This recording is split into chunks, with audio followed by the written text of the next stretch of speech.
खैर, शुभ सप्त, शुभ सप्त। बहुत खुशी है कि हम एक साथ उपासना कर पा रहे हैं। इस सप्ताह कुछ अलग है क्योंकि हमारे साथ डॉ वाइन है। वह निश्चित रूप से हमें हमारे सप्त स्कूल के समय से लेकर दोपहर तक संदेश दे रहे हैं। और इस सुबह आप देख सकते हैं कि विषय है परंपरा से ऊपर सभी परंपरा। तो मुझे पता है कि यह हमारे लिए थोड़ा अलग तरह का प्रारूप है, खासकर उनके लिए जो सप्त स्कूल के लिए जल्दी उठने के आदी नहीं हैं। लेकिन खुशी है कि हम इस सुबह एक साथ उपासना कर पा रहे हैं। आइए इस सुबह तैयार होते हुए हम अपने सिर झुकाएं। हे स्वर्गीय पिता, हम आपको धन्यवाद देते हैं कि हमें एक साथ उपासना करने और आपके वचन से आशीष पाने का यह अवसर मिला है। हम प्रार्थना करते हैं कि आप डॉ वाइन के साथ रहें जब वह हमें जीवन के वचन सुनाएंगे।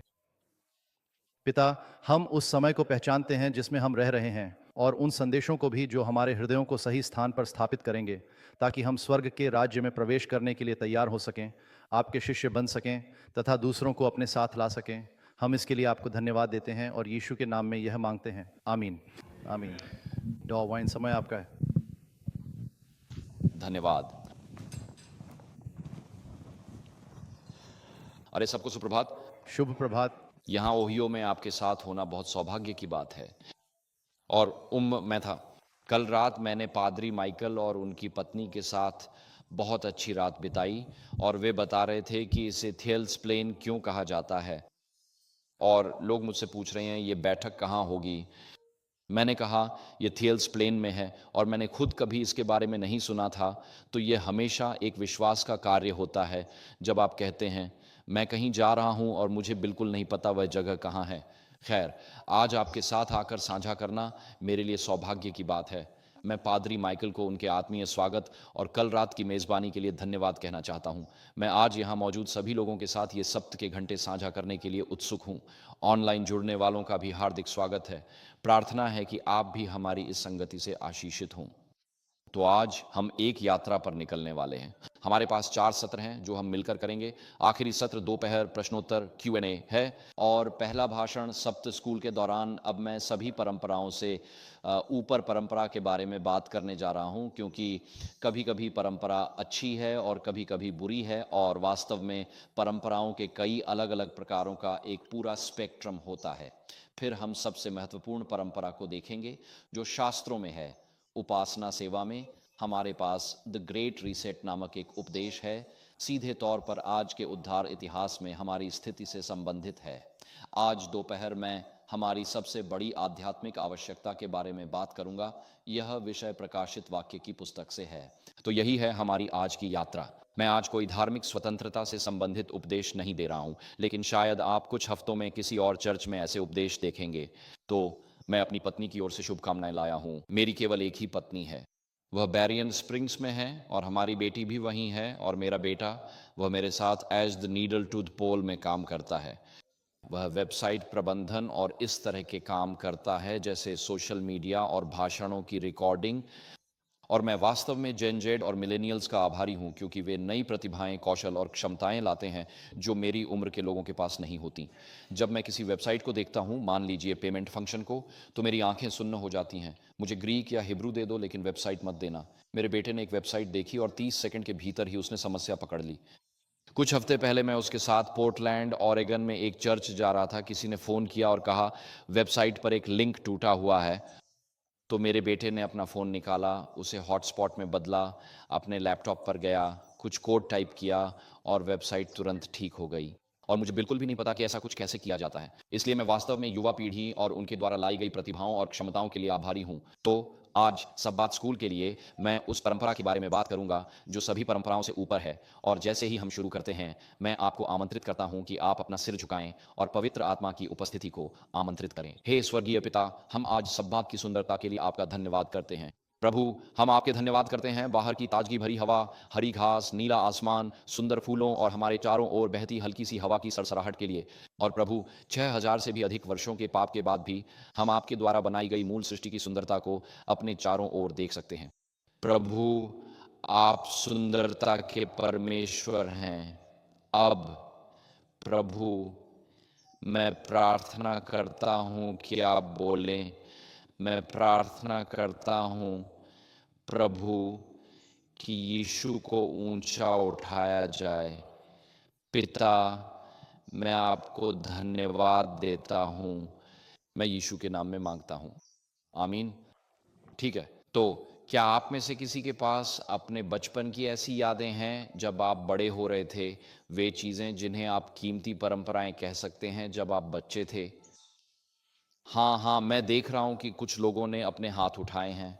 ठीक है, तो क्या किसी को यह पता है कि ये कौन-सी महान अमेरिकी परंपरा का प्रतिनिधित्व करता है? ठीक है, ब्लैक फ्राइडे, ठीक है, तो यही है। ये है ब्लैक फ्राइडे और एक महान अमेरिकी परंपरा। मुझे वास्तव में थैंक्सगिविंग बहुत पसंद है। मुझे लगता है कि थैंक्सगिविंग बस धीमा होने और भगवान का उन सभी आशीर्वादों के लिए आभार व्यक्त करने का भाव जो हमें मिलते हैं, ये पूरे साल के सबसे अद्भुत दिनों में से एक है। इसीलिए मुझे थैंक्सगिविंग बहुत पसंद है। और ब्लैक फ्राइडे मेरे लिए यह दिन बस घर में इधर-उधर घूमने, काम निपटाने और रविवार आने से पहले अपनी हनी डू लिस्ट पूरी करने का है। ठीक है? कौन सी महान अमेरिकी परंपरा का यह प्रतिनिधित्व करता है? 4th ऑफ जुलाई, माफ कीजिए, 4th ऑफ जुलाई, ये रहा 4th ऑफ जुलाई। और एक ऐसे व्यक्ति के रूप में बोलते हुए जो इंग्लैंड में पैदा हुआ था, मेरे 4th ऑफ जुलाई को लेकर बहुत मिले-जुले भाव हैं। लेकिन मुझे लगता है कि दुनिया भर में 60 या 70 से भी ज़्यादा देश हैं जो ब्रिटेन से स्वतंत्रता का जश्न मनाते हैं। तो अगर इन सभी उत्सवों में कोई एक सामान्य तत्व है तो वह है ब्रिटिश। लेकिन 4th ऑफ जुलाई, अब मैं वास्तव में 4th ऑफ जुलाई का आनंद लेता हूं क्योंकि मैं अमेरिकी संविधान की सुरक्षा की सराहना करता हूं और मुझे लगता है कि बिल ऑफ राइट्स, स्वतंत्रता की घोषणा और संविधान, ये कुछ सबसे अद्भुत मानव शासन के दस्तावेज हैं जो आपको पृथ्वी पर कहीं भी मिल सकते हैं। मैं कुछ दिन पहले एक पादरी से बात कर रहा था। वह दूसरे देश में रहते हैं, अमेरिकी नागरिक हैं और एक ऑनलाइन प्रचार मंत्रालय शुरू करना चाहते हैं। वह यूरोप के उस हिस्से में रहते हैं जहां बहुत सख्त घृणा भाषण विरोधी कानून है। मैंने कहा, देखिए, मुझे पता है कि आपको जहां आप रह रहे हैं वहां रहना पसंद है। मैंने कहा, लेकिन इस समय प्रचारकों के लिए सबसे अधिक सुरक्षा जिस देश में है वह है संयुक्त राज्य अमेरिका। इसमें कोई सवाल ही नहीं है, क्योंकि उपदेश, अगर मैं वही उपदेश आयरलैंड, ब्रिटेन या कनाडा में दूं जो मैं यहां देता हूं, तो मुझे घृणा भाषण कानूनों के तहत गिरफ्तार किया जा सकता है। लेकिन जो हम अमेरिका में प्रचार करते हैं वह पहले संशोधन द्वारा संरक्षित है। मैंने कहा, तो अगर आप प्रचारक बनने जा रहे हैं और इंटरनेट पर जाने वाले हैं तो आपको अमेरिका में ही रहना चाहिए। और इसलिए मैं आभारी हूं कि अमेरिका स्वतंत्रता, अंतरात्मा की स्वतंत्रता और अभिव्यक्ति की स्वतंत्रता का प्रतिनिधित्व करता है। ठीक है, क्या किसी को पता है कि यह कौन सी महान अमेरिकी परंपरा का प्रतिनिधित्व करता है? कोई संकेत? यह है 15 अप्रैल, टैक्स डे। ठीक है, तो लीजिए, आप यहां हैं। यह है टैक्स डे, 15 अप्रैल। और आप जानते हैं, कई पुरुष शायद अपनी शादी की सालगिरह भूल सकते हैं, लेकिन आप टैक्स डे नहीं भूल सकते। ये वह एक सालगिरह है जिसे आप अभी नहीं भूल सकते। ब्रिटेन में हमारे पास, यहाँ अमेरिका में हमारे पास मेमोरियल डे है और ब्रिटेन में हमारे पास रिमेम्बरेंस संडे है। और ये उस रविवार को होता है जो आर्मिस्टिस डे के सबसे करीब होता है। जब प्रथम विश्व युद्ध समाप्त हुआ तो उन्होंने युद्ध विराम पर हस्ताक्षर किए और 1918 में 11वें महीने के 11वें दिन की 11वीं घड़ी पर बंदूकें शांत हो गईं।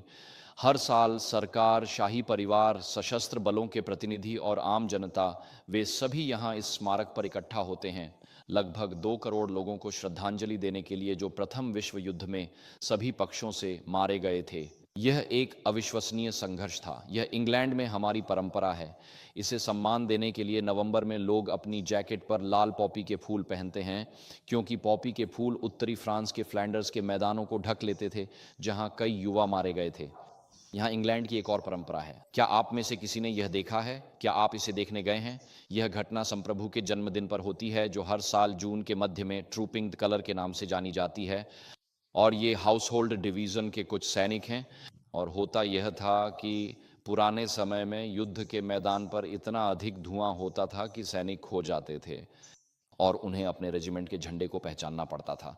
और इसलिए हर साल वे कलर को ट्रूप करते थे और आज भी ऐसा ही करते हैं। वे अपने रेजिमेंट के सभी सैनिकों के सामने झंडा लेकर मार्च करते हैं ताकि युद्ध के समय वे अपने रेजिमेंट के झंडे को पहचान सकें और जान सकें कि उन्हें कहाँ इकट्ठा होना है। और इस तरह वे सैनिकों को इकट्ठा करते हैं और ट्रूपिंग ऑफ द कलर का आयोजन करते हैं। आजकल यह एक बड़ा पर्यटक आकर्षण बन गया है, लेकिन यह एक पुरानी परंपरा है। इंग्लैंड में बड़े होते हुए हर साल क्रिसमस के दिन दोपहर 3 बजे रानी या अब राजा राष्ट्र को 15 मिनट का संबोधन देते हैं। यही लगभग एकमात्र समय होता है जब वे राष्ट्र से बात करते हैं। ये सभी टीवी चैनलों पर प्रसारित होता है। ये रानी एलिजाबेथ हैं जो अपना एक संबोधन दे रही हैं। मैं आपको प्रोत्साहित करूंगा कि आप टाइप करें जैसे क्वीन स्पीच क्रिसमस 2016 या 2017। रानी एलिजाबेथ मूल रूप से एक कट्टर ईसाई महिला थीं। वह हमेशा क्षमा या मेल मिलाप जैसे किसी ईसाई विषय पर प्रवचन देती थीं। मूल रूप से वह हर साल राष्ट्र को एक उपदेश देती थीं। इसे ही रानी का क्रिसमस भाषण कहा जाता है। यह परंपरा हमारे पास इंग्लैंड में है। अब एडवेंटिस्ट दुनिया की ओर बढ़ते हैं। यहाँ एक परंपरा है हैशटैग्स, ठीक है, हैशटैग्स। और मुझे नहीं पता कि आपको हैशटैग्स कितने पसंद हैं। मैं हैशटैग्स को सहन करता हूँ, लेकिन खैर ये एक एडवेंटिस्ट परंपरा है। ये पूरी एडवेंटिस्ट दुनिया में फैली हुई है। आप दुनिया के किसी हिस्से में हो, आपको हैशटैग्स ज़रूर मिलेंगे। यहाँ एक और एडवेंटिस्ट परंपरा है। ये तस्वीर किसकी ओर इशारा कर रही है? हाँ, ये राष्ट्र हैं। बिल्कुल सही पास्टर माइकल। यह हर 5 साल में जनरल कॉन्फ्रेंस सत्र के समापन पर आयोजित परेड ऑफ नेशंस है।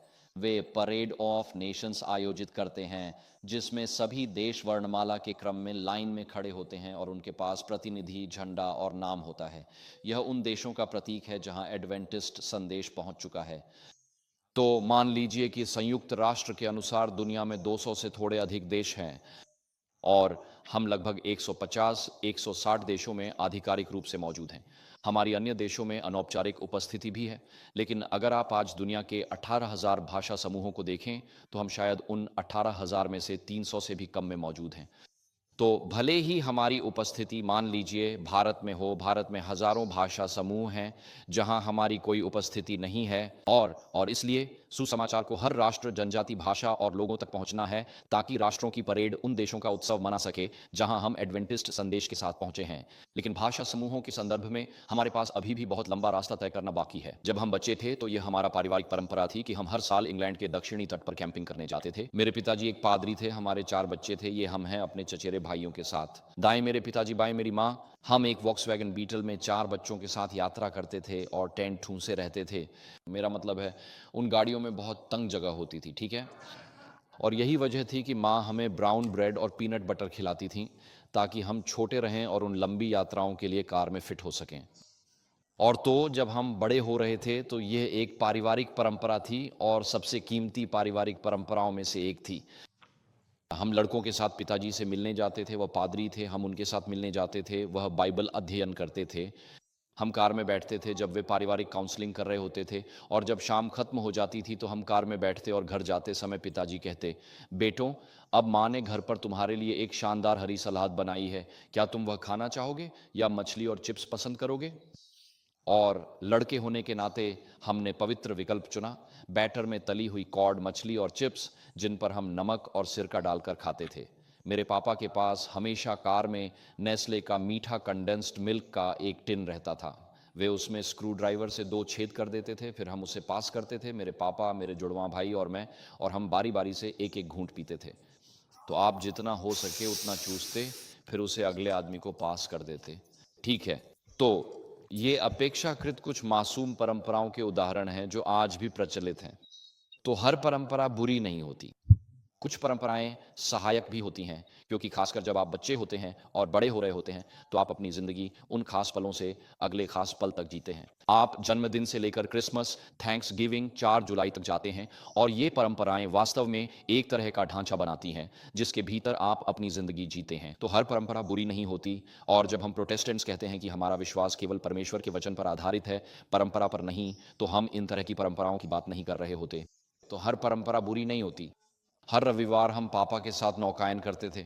हमने 11 फीट लंबी लाल पाल वाली मिरर नावों से शुरुआत की। फिर हम लगभग 13 फीट लंबी नीले पाल वाली एंटरप्राइज नावों पर गए।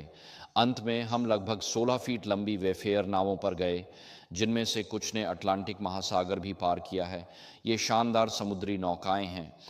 तो हम अपने पिता के साथ जब हम छोटे थे नियमित रूप से नौकायन करने जाते थे, और इस दौरान हमारे साथ इतनी सारी रोमांचक घटनाएं हुई कि मेरी माँ अपने रविवार यह प्रार्थना करते हुए बिताती थीं कि उनके बेटे सही सलामत घर लौट आएं, क्योंकि हम इंग्लिश चैनल या नॉर्थ सी में हर तरह के रोमांच का सामना करते थे।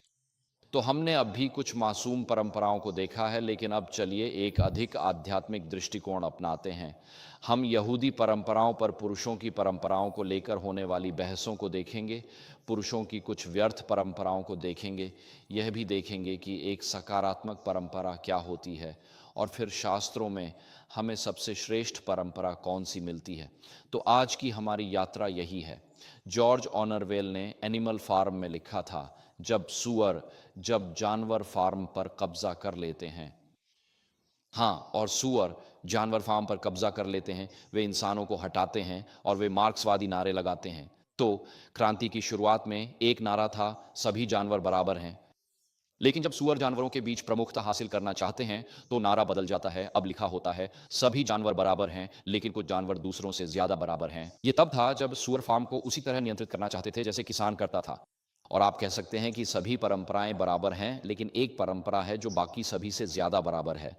और हम यहाँ अपने सप्त स्कूल के समय में बाद में उस सबसे अच्छी परंपरा पर आएंगे, ठीक है। तो चलिए यहूदी लोगों में पुरुषों की परंपराओं को लेकर होने वाली बहसों को देखते हैं। और मैं शुरुआत करना चाहता हूं इस चार्ट का उपयोग करके। और आपके पास यहाँ 3 आस्थाएं हैं जिनके बारे में लोग मानते हैं कि वे अब्राहम या उनके परिवार से आई हैं। आपके पास यहूदी धर्म है, आपके पास ईसाई धर्म है और आपके पास इस्लाम है। और ईसाई धर्म के लिए मैं वहाँ के सबसे बड़े समूह यानी कैथोलिक धर्म का उल्लेख कर रहा हूँ। तो आपके पास 3 आस्थाएं हैं, यहूदी धर्म, कैथोलिक धर्म और इस्लाम, जिनमें से कैथोलिक धर्म और इस्लाम आज की दुनिया में 2 सबसे बड़े स्वतंत्र धार्मिक समूह हैं। और फिर बाईं ओर पंक्तियों में मैंने आपको वहाँ 3 पंक्तियाँ दी हैं और आप महसूस करेंगे कि इन सभी आस्थाओं का अपने ग्रंथों के प्रति दृष्टिकोण बहुत समान है। तो यहूदी धर्म में वे पुराने नियम, ओल्ड टेस्टामेंट का बहुत सम्मान करते हैं और वे इसे ओल्ड टेस्टामेंट नहीं कहते, वे इसे तनाख कहते हैं। तनाख में ता का अर्थ है तोराह, नाह का अर्थ है नेवीम भविष्यवक्ता और केतुविम का अर्थ है लेखन। तो वे पुराने नियम को, जिसे हम ओल्ड टेस्टामेंट कहते हैं, उसे तनाख या तनाखा कहते हैं और यही आज के यहूदी धर्म का पवित्र ग्रंथ है। और फिर उसके नीचे आप देखेंगे कि यहूदी धर्म में एक मौखिक परंपरा भी है जिसे हम मौखिक तोराह कहते हैं। ये यहूदियों की परंपराएं हैं। और जब यीशु का जन्म हुआ था उस समय यहूदियों की 2 परंपराएं थीं। प्रवास में रहने वाले यहूदियों के लिए बाबुल की गमारा थी, जिसे अब इसी नाम से जाना जाता है। पवित्र भूमि पैलेस्टाइन के यहूदियों के लिए वह मिशना था। लगभग 200 ईस्वी में यहूदियों ने इन सब को संकलित करना शुरू किया और यहूदी विश्वास का सारांश वहाँ दिया गया है। तो जब आप तनाख, पुराना नियम को बाबुल की गमारा और मिशना के साथ जोड़ते हैं, यहूदियों की मौखिक परंपराएं हैं, आपको अंतिम उत्पाद मिलता है। उसे तलमूद कहा जाता है। अगर आप पुस्तकालय में जाइए और कहें मैं तलमूद की प्रति लेना चाहता हूँ, आपको स्टेशन वैगन की ज़रूरत पड़ेगी। तलमूद में कई खंड हैं, ये सिर्फ एक किताब नहीं है। और फिर अगर आप कैथोलिक धर्म को देखें तो उसकी भी वही संरचना है। कैथोलिक धर्म के पवित्र ग्रंथ पुराने और नए नियम हैं। मैंने स्क्रीन पर एपोक्रिफा दिखाया है क्योंकि आधिकारिक रूप से कैथोलिक धर्म में एपोक्रिफा को सिद्धांत का स्रोत नहीं माना जाता, लेकिन वास्तव में यह है। 4 मैकाबीज में आपको संतों, मृत संतों के लिए प्रार्थना करने की अवधारणा मिलती है और यही विचार वे वहीं से लेते हैं, एपोक्रिफा की 4थी मैकाबीज से। फिर आपके पास कैथोलिक चर्च की मौखिक परंपराएं या मौखिक परंपराएं होती हैं। तो हमारे पास इनके कई स्रोत हैं।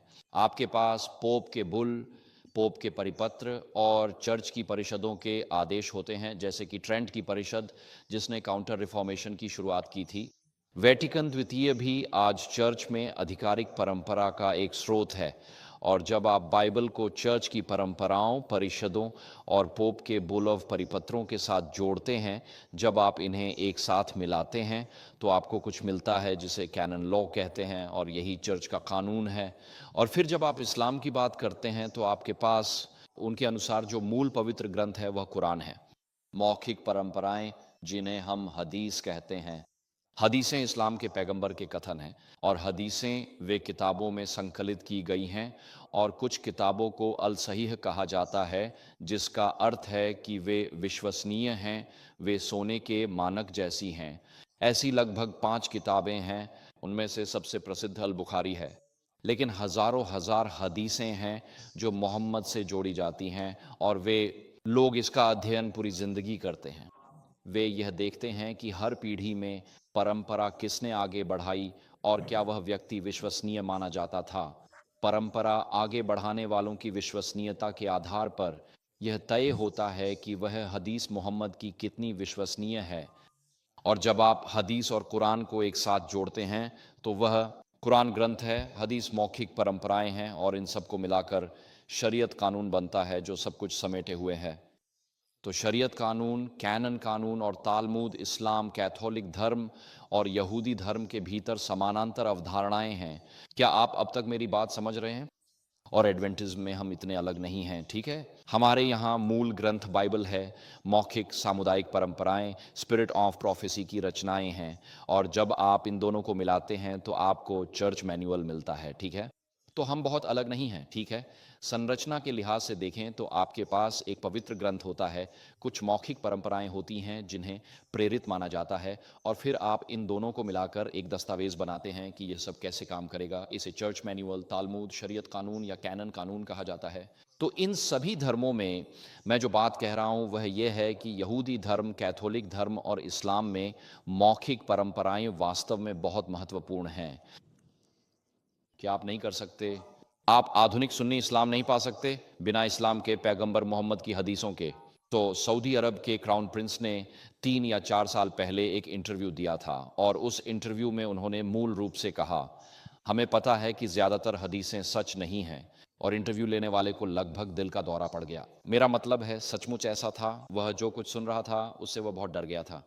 और क्राउन प्रिंस ने कहा कि ज़्यादातर हदीसें सच नहीं हैं, हमें उन सभी चीज़ों को हटा देना चाहिए जो सीधे तौर पर कुरान से जुड़ी नहीं हैं, और हमें सिर्फ कुरान ही रखना चाहिए।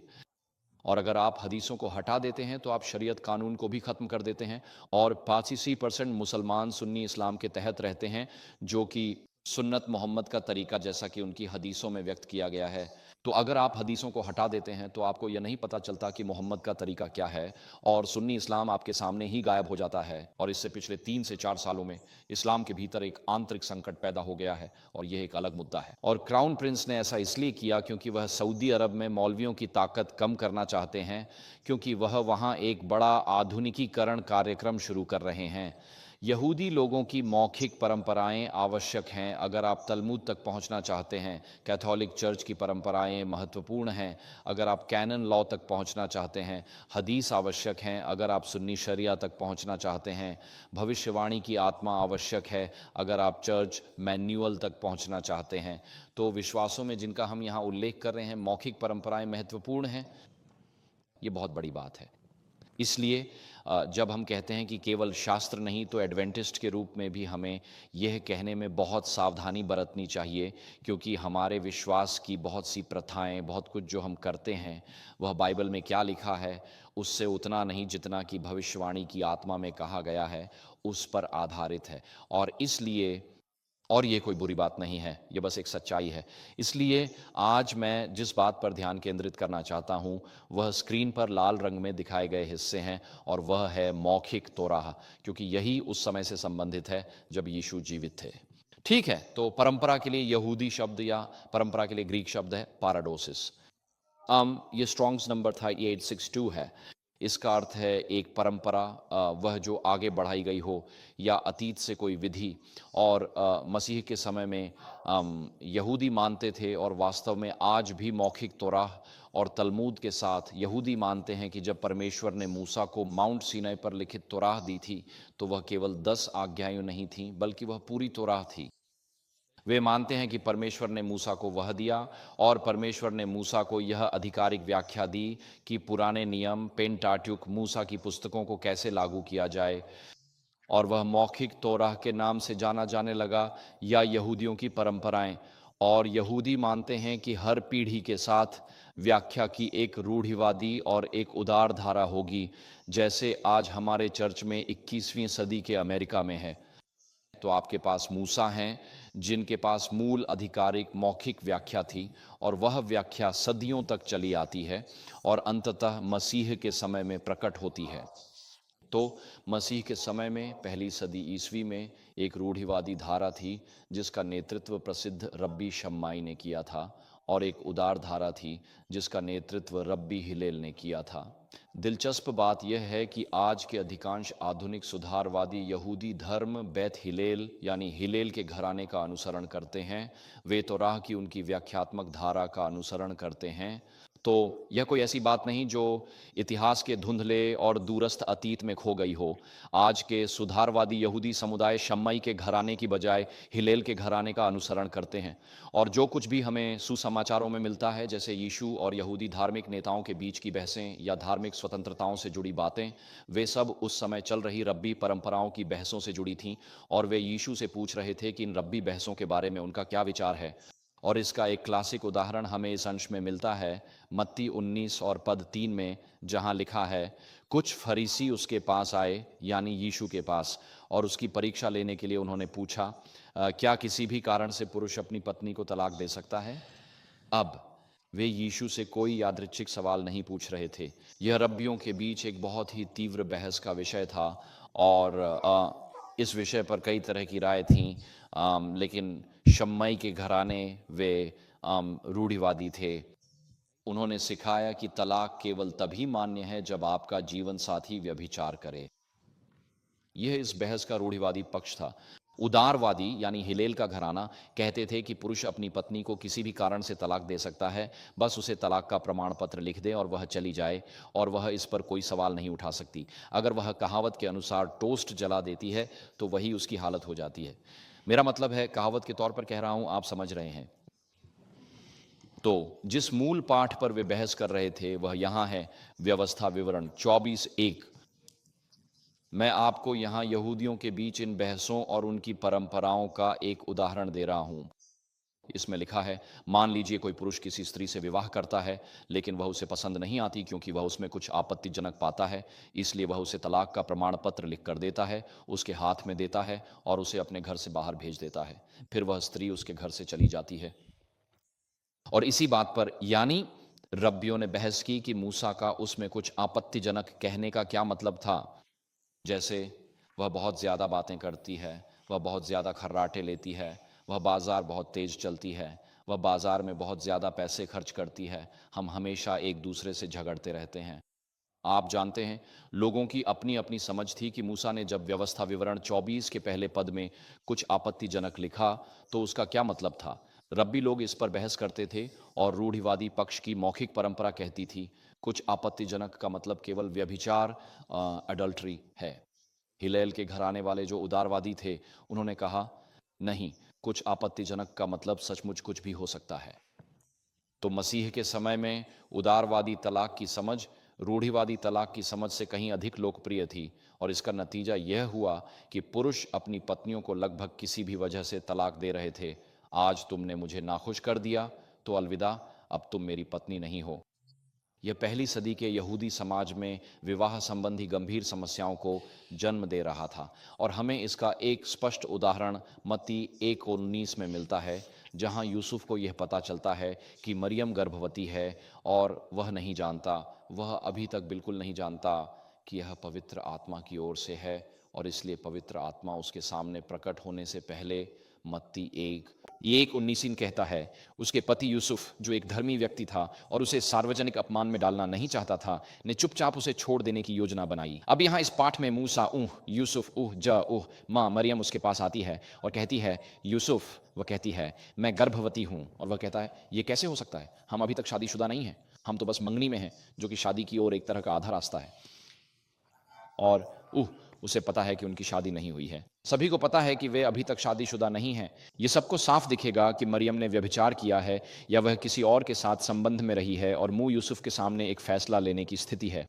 वह रूढ़िवादी दृष्टिकोण से शादी तोड़ सकता है, जिसका मतलब है कि वह समुदाय से कह रहा है, इस बच्चे से मेरा कोई लेना देना नहीं है। मरियम इधर उधर संबंध बना रही थी, वह एक अनैतिक महिला है, और इसलिए मैं इस शादी से पीछे हट रहा हूँ।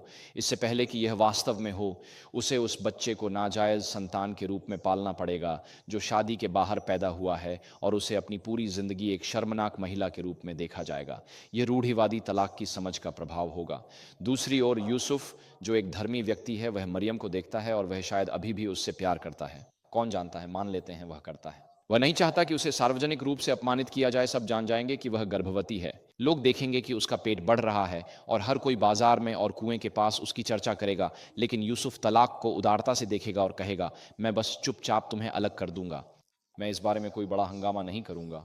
लोग जो कहना चाहेंगे कहेंगे, लेकिन मैं तुम्हारा नाम शहर में खंभों पर नहीं टांगूंगा और यह नहीं कहूंगा कि इस लड़की ने व्यभिचार या अनैतिकता की है। मैं बस तुम्हें चुपचाप अलग कर दूंगा और आधिकारिक तौर पर कोई नहीं जानेगा कि हम क्यों अलग हुए। और वो ये सब इसलिए कर रहा है क्योंकि वह मरियम पर दया करना चाहता है। तो यहाँ यूसुफ हिलेल के घराने का अनुसरण कर रहा है, शम्माई के घराने का नहीं। तो जब हम सोचते हैं कि रूढ़िवादी अच्छा है, उदारवादी बुरा है, तो ऐसा हमेशा नहीं होता। आप नए नियम में देखते हैं कुछ कहानियों में यीशु चीज़ों के अधिक रूढ़िवादी पक्ष पर आते हैं और कभी कभी नहीं भी, और इसलिए यीशु इन समस्याओं के बारे में सोचने का अपना तरीका रखते हैं। लेकिन बात यह है कि यहाँ हम यहूदियों की परंपराओं और हिलेल के घराने तथा शम्माई के घराने के साथ, यानी रूढ़िवादियों और उदारवादियों के साथ जिनमें बहस चल रही थी, टकराव कर रहे हैं। वे सब वे तोरा मूसा की व्यवस्था की व्याख्या को लेकर बहस कर रहे थे। तो उदाहरण के लिए, जैसे कि क्या झूठ बोलना उचित था या नहीं, क्या आप कह सकते थे कि दुल्हन बदसूरत है या नहीं। हिलेल ने तर्क दिया कि हर दुल्हन सुंदर होती है, कम से कम शादी के दिन के लिए तो होती ही है। लेकिन शम्मई ने तर्क दिया कि आप किसी बदसूरत दुल्हन से ये नहीं कह सकते कि वह सुंदर है, वह झूठ होगा। और इस तरह वे इन विषयों पर आपस में चर्चा करते रहते थे। और यहाँ मत्ती 19 में यीशु ने विवाह के बारे में रूढ़िवादी दृष्टिकोण का समर्थन किया। भले ही उनके समय में विवाह के बारे में उदार दृष्टिकोण सबसे आम था। और मत्ती अध्याय 5 पहाड़ी उपदेश तोरा की, अर्थात मूसा की व्यवस्था की व्याख्या है। और तो इसमें जो दिलचस्प बात है, माफ़ कीजिए, मूसा की व्यवस्था की पहाड़ी उपदेश की ये है कि अगर आप आज तालमूद पढ़ें, जिसमें तालमूद में कई खंड हैं, उसमें स्वच्छता पर, सब्त को कैसे मनाना है, विवाह पर और इसी तरह के विषयों पर ग्रंथ हैं। आप उन किसी भी ग्रंथ में जाएं और वहां एक सवाल होता है, जैसे क्या सब्त के समय में मोमबत्ती जलाना उचित है, और फिर आपको इस पर एक विस्तृत चर्चा मिलती है। रब्बी बेन योसेफ कहते हैं नहीं, क्योंकि यह काम है। वे बहुत ही कट्टरपंथी हैं। रब्बी बेन यहूदा कहते हैं हाँ, क्योंकि हम सभी को जीने के लिए रोशनी चाहिए। रब्बी बेन योसेफ कहते हैं हाँ, लेकिन केवल तब जब आप मोमबत्ती तक पहुंचने के लिए सिर्फ 3 फीट चलें। और एक अन्य रब्बी कहते हैं हाँ, आप मोमबत्ती जला सकते हैं, लेकिन केवल तब जब आप उसे पहले से जली हुई किसी और मोमबत्ती से जलाएं। आपको चकमक पत्थर से आग जलाने की अनुमति नहीं है। और एक अन्य रब्बी कहते हैं हाँ, आप मोमबत्ती जला सकते हैं अगर यह किसी को ठीक करने या उसका भला करने के लिए जरूरी हो, लेकिन अगर यह सिर्फ आपकी अपनी व्यक्तिगत खुशी और आनंद के लिए है तो इसकी अनुमति नहीं है। और अगर आप तालमुद में देखें तो हुआ ये कि मसीह के समय तक अगर कोई किसी रब्बी से पूछता क्या सुबह अपने लाइट्स ऑन करना जायज़ है, तो आपको एक लंबी श्रृंखला मिलती। फलां रब्बी ऐसा कहते हैं, फलां रब्बी वैसा कहते हैं, फलां रब्बी ऐसा कहते हैं, फलां रब्बी ऐसा कहते हैं। और जब रब्बी यह दिखा देते हैं कि वे सभी प्रमुख मतों को जानते हैं, तब वे अपनी खुद की कोई निष्कर्ष निकालने की कोशिश करते हैं। और इसलिए जब यीशु बोलते हैं पहाड़ी उपदेश में, तो यीशु ऐसा नहीं करते। वे कहते हैं तुमने सुना है कि कहा गया है कि व्यभिचार मत करो। ठीक है, यहाँ वे 7वें आदेश का उल्लेख कर रहे हैं, लेकिन फिर यीशु कहते हैं पर मैं तुमसे कहता हूँ। और बात यह है कि यीशु कहीं भी पिछले रब्बियों का उद्धरण नहीं देते। वे मौखिक तौराह को लेकर होने वाले विवादों में नहीं पड़ते। वे यह नहीं कहते यहूदी परंपराएं यह कहती हैं और इसलिए मैं यह कहता हूँ। यीशु कानून देने वाले के रूप में बोलते हैं और वे कहते हैं ठीक है, तुमने सुना है कि कहा गया है तू व्यभिचार न कर, लेकिन अब मैं तुम्हें कानून देने वाले के रूप में बता रहा हूँ कि मेरा इसका क्या अर्थ था। और इसलिए यीशु यहूदियों की परंपराओं में नहीं उलझते। और ये वे कुछ बहसें थीं जो मसीह के समय चल रही थीं। तो आइए हम उन व्यर्थ मानवीय परंपराओं में से कुछ को देखें जो हमें नए नियम में मिलती हैं। और इसका एक अच्छा उदाहरण मरकुस 7:8 में पाया जाता है। और यीशु ने अपने समय के यहूदियों की स्पष्ट रूप से निंदा की, क्योंकि वे मनुष्यों की परंपराओं के पक्ष में परमेश्वर की आज्ञाओं को दरकिनार कर रहे थे, यानी यहूदियों की पुरानी परंपराएं। और इस मामले में यहाँ जो हो रहा था वह यह था कि 5वीं आज्ञा कहती है अपने पिता और माता का सम्मान करो, समझे। और उन दिनों में लगभग कोई सामाजिक सुरक्षा नहीं थी और अपने माता पिता की वृद्धावस्था में देखभाल करना बच्चों की जिम्मेदारी थी। और जो हो रहा था वह यह था कि यहूदियों की परंपराओं के अनुसार यदि आप किसी चीज़ को मंदिर की सेवा के लिए समर्पित कर देते थे तो उसे कुर्बान कहा जाता था और फिर आपको आप उसे केवल अपनी व्यक्तिगत आवश्यकताओं के लिए ही उपयोग कर सकते थे, लेकिन किसी और की ज़रूरतों के लिए नहीं। तो अगर आप अपने माता-पिता की वृद्धावस्था में देखभाल नहीं करना चाहते थे, तो आप कह देते, मेरे पास जो कुछ भी है वह कुर्बान है, ये मंदिर की सेवा के लिए समर्पित है।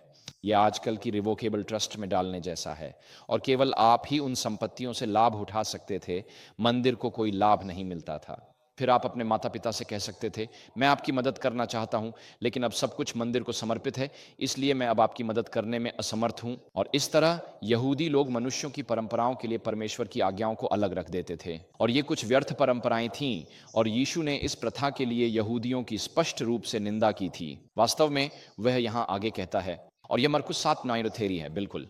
फिर उसने उनसे कहा, तुम अपनी परंपरा को बनाए रखने के लिए परमेश्वर की आज्ञाओं को ठुकराने का अच्छा तरीका ढूंढ लेते हो, क्योंकि मूसा ने कहा, अपने पिता और अपनी माता का सम्मान करो, और जो कोई अपने पिता या माता के बारे में बुरा बोले वह अवश्य मारा जाए। समस्या के लेकिन तुम कहते हो कि यदि कोई अपने पिता या माता से कहे, जो सहायता तुम्हें मुझसे मिलती वह कुर्बान है, अर्थात परमेश्वर को अर्पित है, तो तुम उसे अपने पिता या माता के लिए कुछ भी करने की अनुमति नहीं देते, और इस प्रकार अपनी परंपरा के द्वारा जिसे तुमने आगे बढ़ाया है, परमेश्वर के वचन को निष्फल कर देते हो। और तुम ऐसी बहुत सी बातें करते हो।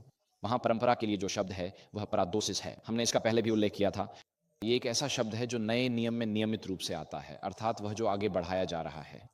तो यीशु कहते हैं कि जब परमेश्वर की आज्ञाएं और मनुष्यों की परंपराएं, यहूदियों की परंपराएं होती हैं, तो जब इन दोनों में टकराव होता है, तो तुम मनुष्यों की परंपराओं को परमेश्वर की आज्ञाओं से ऊपर रख देते हो, और तुम ऐसी बहुत सी बातें करते हो। तुम जीवन के कई क्षेत्रों में ऐसा करते हो, और यीशु यहूदियों की निंदा करते हैं, क्योंकि वे यहूदियों की परंपराओं को परमेश्वर की आज्ञाओं से ऊपर रखते हैं। तो ये वे परंपराएं हैं जो मसीह की दृष्टि में अच्छी परंपराएं नहीं हैं। तो कुछ निर्दोष परंपराएं होती हैं, जैसे 4 जुलाई और थैंक्सगिविंग, ठीक है, और कुछ परंपराएं होती हैं, और हमें उन तरह की परंपराओं से कोई समस्या नहीं है। अपने पिता के साथ बाहर जाना, और मछली चिप्स, नमक सिरका और मीठी कंडेंस्ड क्रीम खाना, ये मेरे बचपन की एक शानदार परंपरा है, ठीक है। मैं उन यादों को बहुत संजोता हूं, वे कई मायनों में मीठी थीं। और फिर ऐसी परंपराएं भी हैं जहां एक धार्मिक समुदाय कोई परंपरा निभाता है, लेकिन वह वास्तव में परमेश्वर की आज्ञाओं को पीछे छोड़ देती है। और हमें खुद से यह पूछना चाहिए कि क्या हमारे अपने जीवन में, मेरी ज़िंदगी में, मेरे परिवार में, मेरे घर में कोई ऐसी परंपरा है जो परमेश्वर की आज्ञाओं से ऊपर हो जाती है। उदाहरण के लिए आप कह सकते हैं, हमारी परंपरा में मैं हमेशा, ये मेरी व्यक्तिगत परंपरा नहीं है, लेकिन यह एक काल्पनिक उदाहरण है। आपकी कोई परंपरा हो सकती है जिसमें आप कहते हैं, मैं हमेशा अपनी पत्नी को उसके जन्मदिन पर बाहर खाने के लिए ले जाता हूं, ताकि उसे उस दिन खाना न बनाना पड़े। ये ठीक है। और अगर उसका जन्मदिन सब्त के दिन पड़े, क्या होगा? आप क्या करेंगे? मैं अपनी पत्नी को बाहर ले जाऊंगा। मैं उसके जन्मदिन का सम्मान करना चाहता हूं। ऐसा करते हुए आप चौथी आज्ञा का उल्लंघन करते हैं। ये एक अच्छा उदाहरण है कि कैसे हम आज अपने जीवन में इस दुविधा का सामना कर सकते हैं। और इसलिए यीशु ने उन परंपराओं की निंदा की जब वे परमेश्वर की आज्ञाओं को निष्फल कर देती हैं। अब जब यीशु यह कह रहे थे, उस समय एक युवक था जिसका नाम शाऊल था, और शाऊल बिन्यामीन के गोत्र का था, और वह अपनी यहूदी विरासत पर गर्व करता था। उसे इस बात पर गर्व था कि वह बिन्यामीन के गोत्र से है। उसका नाम राजा शाऊल के नाम पर रखा गया था, जो इज़राइल के इतिहास में बिन्यामीनियों में सबसे प्रमुख थे, और वह एक रोमी नागरिक भी था, और यरूशलेम में गमलीएल नामक व्यक्ति का शिष्य था। हम उसे प्रेरितों के काम 22 के तीसरे पद में पाते हैं, और वह प्रथम शताब्दी के यहूदी धर्म के सबसे प्रसिद्ध विद्वानों में से एक है। अब गमलीएल हिल्लेल का पोता था, वही उदारवादी रब्बी जिसके बारे में हम बात कर रहे थे। और गमलीएल सामान्यतः व्याख्या के उदारवादी पक्ष में थे, और वह उस समय के सबसे प्रसिद्ध, यदि सबसे प्रसिद्ध नहीं तो शिक्षक थे मसीह और प्रेरित पौलुस के समय में यरूशलेम में। और पौलुस उनके शिष्यों में से एक था। लेकिन जैसा कि अक्सर होता है, भले ही गमलीएल उदारवादी पक्ष में थे, उनका शिष्य पौलुस जब वह युवा था, यहूदी परंपराओं की व्याख्या के मामले में उदारवादी पक्ष में नहीं था। वह केवल रूढ़िवादी पक्ष में ही नहीं था। वह परंपराओं के प्रति अत्यंत उत्साही था। वह उन परंपराओं के लिए मारने तक को तैयार था। वह केवल जियो और जीने दो वाला नहीं था। वह हिलेल या गमलीएल की परंपरा में नहीं था, भले ही उसने गमलीएल के साथ अध्ययन किया था। वह वास्तव में एक कट्टर रूढ़िवादी था, और वह यहूदियों की उन परंपराओं के लिए मारने तक को तैयार था। तो भले ही पौलुस अपने समय के अन्य कई लोगों से यहूदी धर्म में आगे बढ़ गया था, यही वह यहाँ कहता है। वो कहता है, जब यह उसकी आत्मकथात्मक जीवन विवरण है जो गलातियों 1 और गलातियों 2 के पहले भाग में है, पौलुस कहता है, निस्संदेह तुमने मेरे यहूदी धर्म में पहले के जीवन के बारे में सुना होगा। मैं परमेश्वर की कलीसिया पर अत्याचार करता था और उसे नष्ट करने की कोशिश करता था। मैं अपने ही लोगों में अपनी उम्र के कई युवाओं से यहूदी धर्म में आगे बढ़ गया था। क्यों? क्योंकि मैं अपने पूर्वजों की परंपराओं के लिए कहीं अधिक उत्साही था। और वह शब्द परंपरा के लिए है, पाराडोसिस। यही वह बात है जिसे यीशु ने मरकुस 7 में निंदा की है कि तुम मनुष्यों की परंपराओं को परमेश्वर की आज्ञाओं से ऊपर रखते हो। और जब वह उत्साही शब्द का उपयोग करता है तो आप जानते हैं उस समय फिलिस्तीन में एक राजनीतिक दल था। उन्हें उत्साही जेलट्स कहा जाता था। ये उत्साही लोग रोमी शासन के इतने खिलाफ थे कि वे अपने साथ नक्काशीदार छुरियां रखते थे और वे सहयोगियों, कर वसूलने वाले मैथ्यू लेवी के पीछे चुपके से जाकर उनकी पसलियों के बीच छुरा घोंप देते थे। उस समय ऐसा बहुत कुछ हो रहा था। तो जब पौलुस कहता है कि वह अपने पूर्वजों की परंपराओं के लिए उत्साही था, तो इसका मतलब है कि मैं उन परंपराओं के लिए मारने को भी तैयार था। तो जब यीशु वहां प्रचार कर रहे थे कि यहूदी परंपराओं को परमेश्वर की आज्ञाओं से ऊपर रखा जा रहा है और यीशु इसके लिए यहूदियों की निंदा करते हैं, तो उस समय यरूशलेम में पौल नाम का एक युवा छात्र था जो उन परंपराओं के लिए मारने को भी तैयार था। तो इस सवाल पर यीशु और पौल एकदम विपरीत छोर पर हैं। यीशु यहूदियों की परंपराओं की निंदा करते हैं क्योंकि वे परमेश्वर की आज्ञाओं को दरकिनार करती हैं। अगर आप मुझसे असहमत हैं तो पौल उन यहूदी परंपराओं के लिए मारने को भी तैयार है। तो पूर्वजों की परंपराओं के सवाल पर, या जैसा कि हम आज कहते हैं यहूदियों की परंपराओं के सवाल पर, शाऊल और यीशु एकदम विपरीत छोर पर थे। लेकिन जब यीशु ने दमिश्क के रास्ते में पौल को रोका और शाऊल या पौल एक प्रेरित बन गया, तब वह उन धार्मिक विचारों की आलोचना करने में पूरी तरह से सक्षम हुआ जिनके साथ वह बड़ा हुआ था। और वह सुसमाचार और यीशु से प्राप्त हुए प्रकाशनों के प्रकाश में यरूशलेम में गमलीएल के चरणों में मिली अपनी सारी शिक्षा की आलोचना करने में सक्षम हुआ। और इसी तरह पौल इसे पीछे मुड़कर देखता है। वह कहते हैं, देखो, कोई तुम्हें दर्शन शास्त्र और खोखले धोखे के द्वारा जो मनुष्यों की परंपरा के अनुसार है बंदी न बना ले। यहाँ प्राडिग्मोस शब्द है जो यहूदियों की परंपराओं के लिए प्रयुक्त होता है, संसार की मूल आत्माओं के अनुसार और मसीह के अनुसार नहीं। और जब पौलुस यह लिख रहा था कोलोस्से की कलीसिया को, जो पूर्वी भूमध्य सागर में है, वहाँ बहुत सारी दार्शनिकताएं थीं। दर्शन शास्त्र शब्द सोफोस का अर्थ है बुद्धि, सोफिया का अर्थ भी बुद्धि है। यह इसका स्त्रीलिंग रूप है। फिलियो का अर्थ है प्रेम करना। ये वैसा है जैसे आप अपने भाई से प्रेम करते हैं। फिलाडेल्फिया का अर्थ है भाईचारा प्रेम। इसीलिए दर्शन शास्त्र का शाब्दिक अर्थ है बुद्धि से प्रेम। और इसलिए पौलुस कोलोस्से की कलीसिया से कहता है, जहां यूनानी दर्शन था, उनके अलग अलग दार्शनिक स्कूल थे। वहां सिनिसिज्म था, आज भी हमारे पास सिनिसिज्म है। वहां स्टोइकिज्म था, आज भी हमारे पास स्टोइकिज्म है। वहां एपिक्यूरियनिज्म था, आओ खाएं पिएं और खुश रहें क्योंकि कल हम मर सकते हैं। शायद यही आजकल अमेरिका में प्रमुख दर्शन है। आओ खाएं पिएं और जितना संभव हो उतना आनंद लें। तुम अपनी बकेट लिस्ट की सारी चीजें पूरी कर लो, फिर मर सकते हो, ठीक है। और इसलिए पौलुस सिर्फ इसके बारे में बात नहीं कर रहा, वह यहाँ यहूदी और ग्रीक दर्शन शास्त्रों के बारे में बात कर रहे हैं। वह कहते हैं, देखो, कोई तुम्हें दर्शन शास्त्र के माध्यम से बंदी न बना ले। ये वे दर्शन शास्त्र हैं जो ग्रीक दुनिया के हैं और जिन्होंने आज अमेरिका, ब्रिटेन और पश्चिमी देशों को गहराई से प्रभावित किया है। हम आज भी ग्रीक दर्शन के आधार पर सोचते हैं। जब हम कहते हैं यह तर्कसंगत नहीं है, तो हम इसके बारे में सोचते भी नहीं हैं। पश्चिम में हमारे दिमाग इसी तरह से बने हैं। तो जब हम कुछ ऐसा कहते हैं जैसे शास्त्रीय तर्क, सभी ए हैं, ठीक है, इसमें मेरा साथ दीजिए, सभी ए हैं, सभी गैर ए बी हैं, इसलिए सी बराबर है बी के। क्योंकि सी ए नहीं है इसीलिए वह जरूर बी होगा, है ना। तो सभी ए हैं, सभी गैर ए बी हैं, इसलिए सी बराबर है बी के। शास्त्रीय तर्कशास्त्र, हम इन्हीं शब्दों में सोचते हैं। जब कोई राजनेता, जीवन साथी या बच्चे कुछ कहते हैं और आपको लगता है कि यह समझ में नहीं आता या तर्कसंगत नहीं है, तो इसका कारण यह है कि हम पश्चिम में ग्रीक दार्शनिक सोच के साथ सोचते हैं, जिसका हमारे ईसाई विश्वास पर भी बहुत बड़ा प्रभाव पड़ा है। और इसलिए पौलुस कहता है, सावधान रहो कि कोई तुम्हें दर्शन शास्त्र और व्यर्थ धोखे के द्वारा जो मनुष्यों की परंपरा और संसार के मूल तत्वों के अनुसार है बंदी न बना ले। अब वह यहाँ ग्रीक दर्शन शास्त्र की कई बातों का उल्लेख कर रहा है। साथ ही यहूदी लोगों की एक जटिल स्वर्गदूत विद्या भी थी। वे मानते थे कि स्वर्गदूतों के कई स्तर हैं जो उनके और परमेश्वर के बीच मध्यस्थ हैं। फिर वह कहता है, और यह मसीह के अनुसार नहीं है। और इसलिए पौलुस अपने प्रारंभिक जीवन की ओर देखता है और उसे एहसास होता है कि वह व्यर्थ धोखे यहूदियों की परंपराओं द्वारा बंदी बना लिया गया था, जैसे कि कोलुस्से के बहुत से लोग अपने समय के व्यर्थ दर्शन शास्त्र द्वारा बंदी बनाए जा रहे हैं। और जैसे आज भी अमेरिका में हमारे बच्चे उस निराशा के दर्शन शास्त्र के द्वारा बंदी बना लिए जाते हैं जो पश्चिमी समाज में व्याप्त है। हमारे देश में इस समय निराशा का एक दर्शन शास्त्र है, आखिरकार कुछ भी मायने नहीं रखता। तुम कीचड़ से आए हो और कीचड़ में ही लौट जाओगे। कोई प्रकट की गई नैतिकता नहीं है।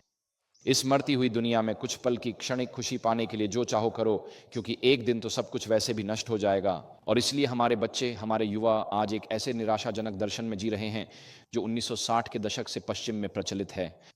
और अगर आप मेरी बात पर विश्वास नहीं करते तो वहां की कुछ पॉप म्यूजिक और उनके गीतों के बोल देख लीजिए जो आजकल गाए जा रहे हैं। एक बहुत प्रसिद्ध गाना है ब्रिटिश रॉक बैंड क्वीन का। जब उनके मुख्य गायक को 1980 के दशक की शुरुआत में पता चला कि उन्हें एड्स है, तो उन्होंने शो मस्ट गो ऑन नामक एक गाना लिखा। यह एक बहुत प्रसिद्ध रॉक एंथम है। इसे रॉक कॉन्सर्ट्स में हजारों लोग गाते हैं। और अगर आप उस गाने के बोल देखें, जैसे क्या किसी को पता है कि हम किस लिए जी रहे हैं? क्या कोई जीते रहना चाहता है? और ऐसे शब्द आप जानते हैं, ये बस निराशा ही है, क्योंकि आधुनिक दर्शन आपको भगवान तक नहीं ले जाता, ये आपको केवल शून्यता की ओर ले जाता है। तो पौल अपने जीवन को यहूदियों की परंपराओं का पालन करते हुए देखता है और वह इसे खोखले धोखे के रूप में संदर्भित करता है। और पतरस ने भी 1 पतरस 1:18 में यहूदियों की परंपराओं की आलोचना की थी। वहीं पर वही शब्द आता है परडिग्मोस। वह कहते हैं, क्योंकि तुम जानते हो कि तुम्हें अपने बाप दादाओं से मिली व्यर्थ चाल चलन से, चांदी या सोने जैसी नाशवान वस्तुओं से नहीं छुड़ाया गया। और इसलिए पतरस यहाँ इस तथ्य का उल्लेख कर रहे हैं कि जो बाप दादाओं की परंपराएं थीं, वे मूल रूप से एक व्यर्थ बातचीत थीं। वे उन्हें नहीं बचा सकती थीं, वे उन्हें उद्धार की ओर नहीं ले जा सकती थीं।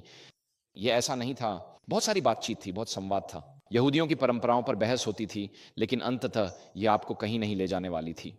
और एक अन्य संस्करण उस पद को इस तरह अनुवादित करता है। इसमें लिखा है, तुम जानते हो कि तुम्हें अपने पूर्वजों से मिली व्यर्थ रीति रिवाजों से छुड़ाया गया है। ये वही शब्द है पात्र परादोंतु, जिसका अर्थ है तुम्हारे बाप दादाओं द्वारा आगे बढ़ाया गया। यही इसका शाब्दिक अर्थ है। तो पीटर और पॉल दोनों यहूदियों की परंपराओं को देखते हैं और वे कहते हैं, ये मूल रूप से व्यर्थ खाली धोखा है। ये तुम्हारी मुक्ति में कोई मदद नहीं करते। यीशु ने यहूदियों की परंपराओं की निंदा की है, क्योंकि उन्होंने मनुष्यों की परंपराओं को परमेश्वर की आज्ञाओं से ऊपर रखा है। और यीशु के पास ऐसी किसी भी परंपरा के लिए समय नहीं है जो परमेश्वर की आज्ञाओं को दरकिनार कर दे। तो पीटर और पॉल, जो अपने जीवन के शुरुआती दिनों में यहूदी परंपराओं के साथ सभागृह में पले बढ़े थे, वे दोनों अपने जीवन के बाद के समय में इस निष्कर्ष पर पहुंचते हैं कि खाली घमंड था, व्यर्थ बातचीत थी। और इसलिए वह चीज़ जो यहूदी समाज को एकजुट रखती थी, यानी मौखिक परंपराओं पर चर्चाएं, वे मूल रूप से कह रहे हैं इसका कोई अर्थ नहीं है। तो ये मनुष्यों की व्यर्थ परंपराएं हैं। अब हम उन सकारात्मक परंपराओं की ओर आते हैं जो हमें शास्त्रों में मिलती हैं। और हमारे पास, मैं देख रहा हूं कि समय आगे बढ़ रहा है और मुझे भी आगे बढ़ना चाहिए। तो हमारे पास शास्त्रों में कुछ सकारात्मक परंपराएं हैं और इनमें से पहली हमें इस अंश में मिलती है। तो हर परंपरा बुरी नहीं होती। अब तक हमने देखा है कि कुछ परंपराएं जैसे कि 4 जुलाई और थैंक्स गिविंग मूल रूप से तटस्थ हैं। फिर कुछ परंपराएं व्यर्थ होती हैं जो आपको भगवान से दूर ले जाती हैं, लेकिन कुछ परंपराएं वास्तव में सकारात्मक भी होती हैं। और यह उन्हीं सकारात्मक परंपराओं में से एक है। यह कहता है, अब हम तुम्हें हमारे प्रभु यीशु मसीह के नाम पर आज्ञा देते हैं प्रियजनों, कि तुम उन विश्वासियों से दूर रहो जो आलस्य में जीवन व्यतीत कर रहे हैं और उस परंपरा पैराडोसिस के अनुसार नहीं चल रहे हैं जो उन्होंने हमसे प्राप्त की थी। तो इस अंश में पौलुस थिस्सलुनीके की कलीसिया को एक परंपरा के बारे में सकारात्मक रूप से बोल रहे हैं जो उन्होंने प्रेरितों के उपदेश से प्राप्त की थी। और वह कौन सी सकारात्मक परंपरा है? खैर, शायद यह वह नहीं है जो आप सोच रहे हैं। यह वही है। वह सकारात्मक परंपरा यही है। इसमें लिखा है, क्योंकि जब हम तुम्हारे साथ थे। वह शब्द फॉर ग्रीक में गार का अर्थ क्योंकि भी होता है। वह सकारात्मक परंपरा क्या थी? इसमें लिखा है, जब हम तुम्हारे साथ थे, हमने तुम्हें यह आज्ञा दी थी, जो काम करने को तैयार नहीं है उसे खाने का अधिकार नहीं है। यही वह सकारात्मक परंपरा जो उन्हें सौंपी गई थी। यह प्रेरितों की एक शिक्षा थी कि यदि आप काम नहीं करते तो आपको खाने का अधिकार नहीं है। और बाकी का पाठ मूलतः इसी बात की ओर व्याख्या देता है। लेकिन यह एक सकारात्मक परंपरा थी।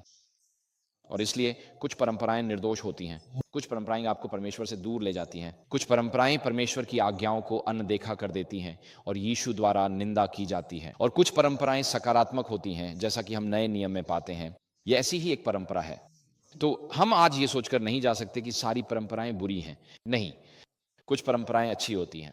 जब कुछ प्रेरितों से, प्रेरितिक अधिकार से हमें सौंपा जाता है, जो ये समझाता है कि हमें यीशु की आज्ञाओं और उनके आदेशों को कैसे व्यवहार में लाना है, तो हमें उसका पालन करना चाहिए। ये सकारात्मक परंपराएं हैं।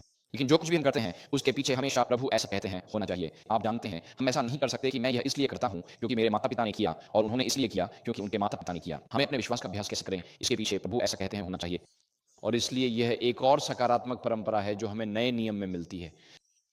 तो ये है, अब पौलुस एक बार फिर थिस्सलुनीके की कलीसिया से बात कर रहे हैं और वह कहते हैं, इसी उद्देश्य के लिए उसने तुम्हें हमारे द्वारा शुभ समाचार, सुसमाचार के प्रचार के माध्यम से बुलाया, ताकि तुम हमारे प्रभु यीशु मसीह की महिमा प्राप्त कर सको।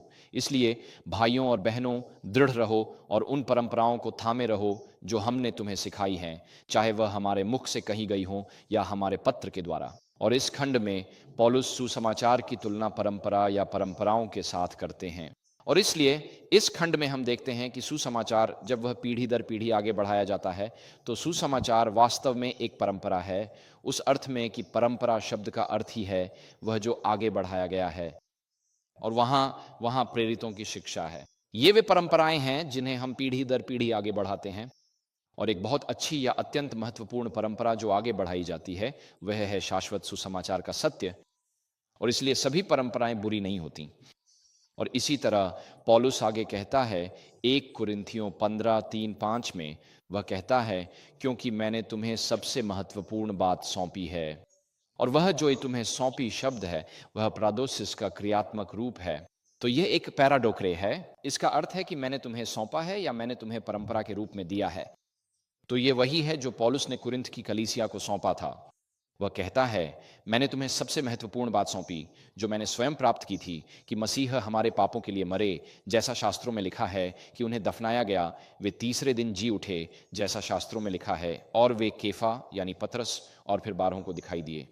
और इस तरह हमारे पास कुछ परंपराएं होती हैं जो तटस्थ होती हैं, जैसे 4 जुलाई। हमारे पास कुछ परंपराएं होती हैं जो परमेश्वर की आज्ञाओं के विरुद्ध जाती हैं, और यीशु उन परंपराओं की निंदा करते हैं। ये यहूदियों की मौखिक परंपराएं थीं। आज एडवेंटिज्म में भी हमारे पास ऐसी मौखिक परंपराएं हो सकती हैं जो परमेश्वर की आज्ञाओं के विरुद्ध जाती हैं। हमें इन बातों के बारे में सोचना चाहिए। फिर कुछ परंपराएं ऐसी होती हैं जिन्हें प्रेरितों ने आगे बढ़ाया है, जो अच्छी हैं, जैसे जो काम नहीं करता उसे खाने का अधिकार नहीं।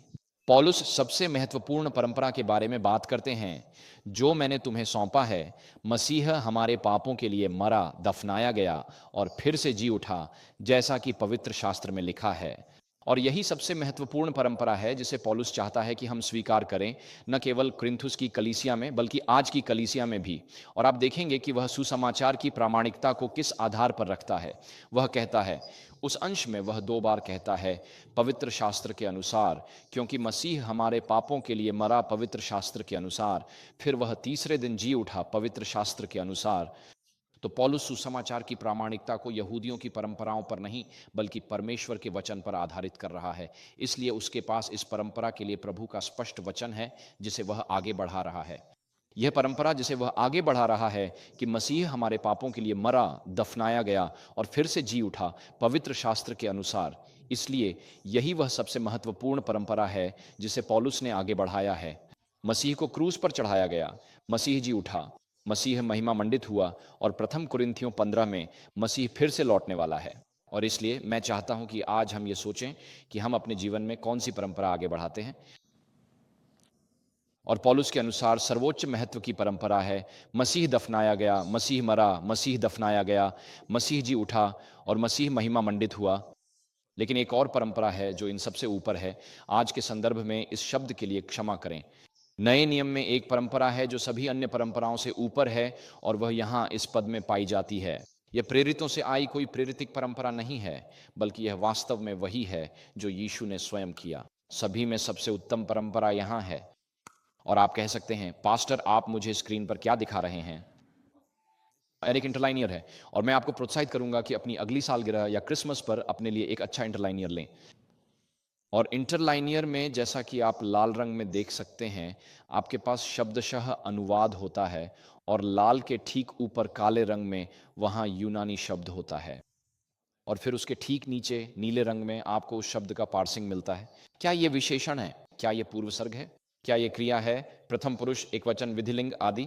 तो यदि आप पार्सिंग में रुचि रखते हैं तो आप इसे पार्स कर सकते हैं। इसके ऊपर आपको और भी जानकारी मिलती है, जैसे कि स्ट्रॉन्ग्स कंकॉर्डेंस नंबर। अब एक इंटरलाइनियर आपको विषय की गहराई तक पहुंचने में मदद करता है। तो जब आप किसी पद को देख रहे हो, मान लीजिए बाइबल में आपका पसंदीदा पद, तो उसे इंटरलाइनियर में देखें। यह आपको उस शब्द के बारे में और भी गहराई से बहुत कुछ बताएगा।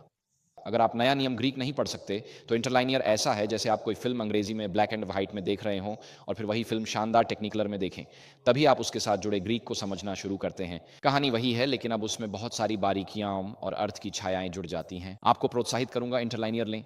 ये महंगे नहीं होते, आप इन्हें ढूंढ सकते हैं, ये ऑनलाइन मुफ्त में उपलब्ध हैं। मैं हर प्रवचन की तैयारी में इंटरलाइनियर का उपयोग करता हूं, ये बहुत सहायक होते हैं और मैं चाहता हूं कि आप आखिरी पंक्ति पर ध्यान दें।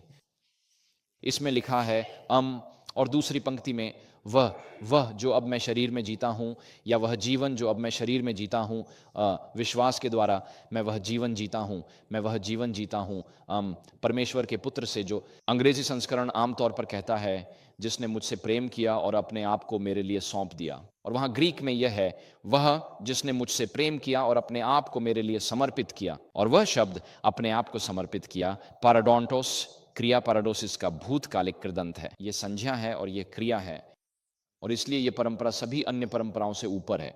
ये वही शब्द है पैराडोसिस जिसे सौंपा गया है।